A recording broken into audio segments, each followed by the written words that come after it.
сайн өдрийн мэндийг хүргэе.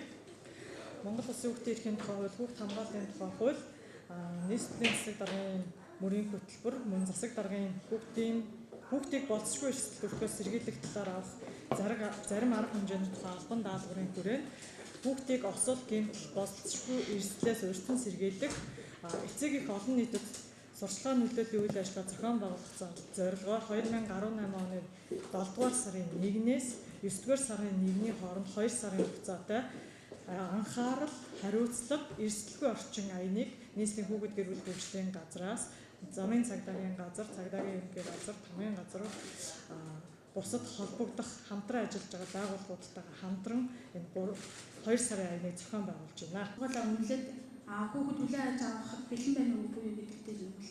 За 5 чиглэлийн хамгийн ихний хийх ажил бол одоо амралт зугаалгын хийсэнтэй холбогдуулаад Улаанбаатар хотоос гарч байгаа хөдөө амралт руу гарч байгаа машин бүрд одоо хүүхэд тавьж байгаа машин бүрийн хяналт тавьж ажиллана.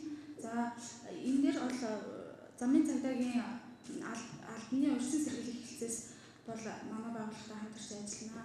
За замын цагдаа бол ерөнхийдөө дөрвөн зөрчсөн хөдөлгөөний аюулгүй байдал, машины аюулгүй байдлыг золиочтой хариуцлага тооцно.